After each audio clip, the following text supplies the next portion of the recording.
E3, the Wimpy Gorilla and the Mighty Chimpanzee. In the jungle, halfway up a mountain, amid the rolling mist, there lived a gorilla. He was a huge gorilla. He was a grumpy gorilla. He had enormous muscles. His name was Gideon. He woke one morning and scratched his belly. He stretched and yawned. Then he saw Charlie Chimp walking past. He peeled a banana and shoved it in Charlie's face. He laughed so hard he almost burst a blood vessel. He rolled on his back and kicked his legs in the air. He thought he was so funny, wiping off the banana gunk with a hanky. Charlie didn't think it was funny at all. "That's mean," he said. Gideon picked himself up. He stopped laughing. He frowned. He only laughed when he was making somebody else miserable. He really was a grumpy gorilla. He towered over Charlie and beat his chest.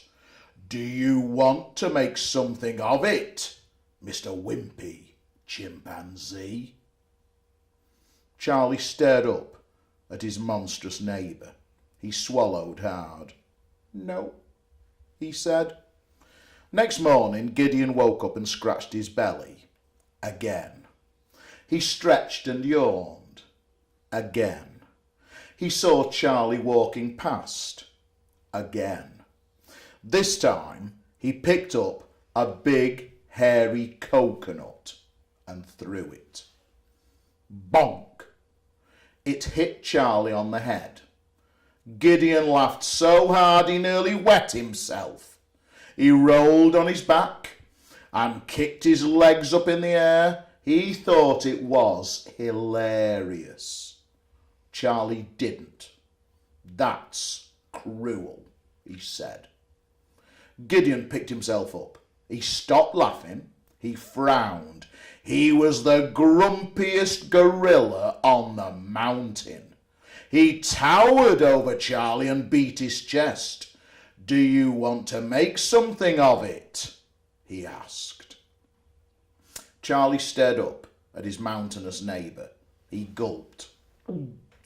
"No," he said. That night Charlie sat on a rock.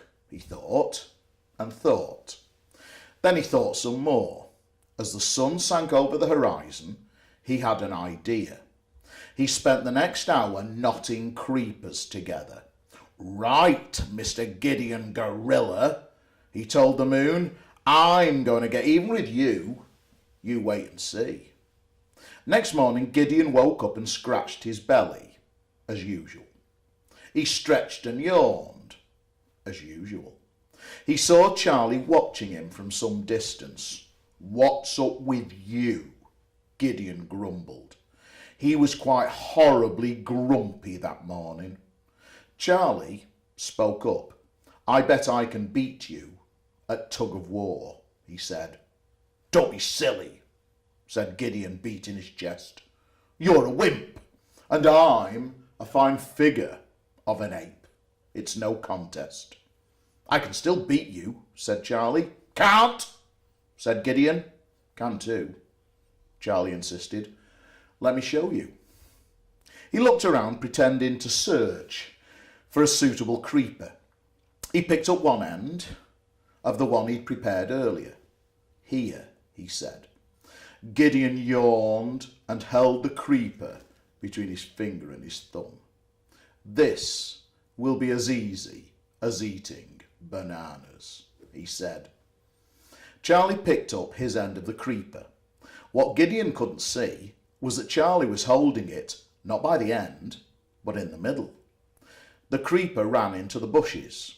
Charlie had tied the other end to the biggest, strongest tree in the jungle. "I'm going to pull you past that rock," he said. "No, you're not," said Gideon.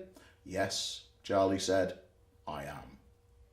Gideon gave a playful tug, expecting to see Charlie go tumbling over. Charlie let the creeper run through his hands. Easy, Gideon said. And then the creeper pulled taut and stopped. Gideon pulled. Nothing happened. Wimp, Charlie said, cheekily. Gideon frowned and gripped the creeper in his fist. He pulled again. Nothing happened. Weakling, Charlie chuckled. This time Gideon heaved with all his might. Once more nothing happened. Gideon tugged and tugged, yanked and pulled. He stared in disbelief at Charlie. This was one strong chimp. Soon Gideon was grunting with the effort. Still he couldn't pull Charlie. This is impossible, Gideon panted. He hauled on the rope with all his might. Soon he was gasping for air. Charlie could see he was completely exhausted. He gave one sharp pull on the rope and Gideon fell, flat on his face, in the mud, beaten, defeated. All the monkeys laughed at Gideon, the Wimpy Gorilla. All the birds cackled at Gideon, the loser. As Gideon lay there, Charlie towered over him. This is impossible, Gideon whimpered. Do you want to make something of it? Charlie said, beating his chest. Gideon threw up his hands. No, I've learned my lesson. I won't do anything mean ever again. Good, Charlie said. Then he walked away, not forgetting to untie the creeper from the tree. Sometimes brains are better than brawn.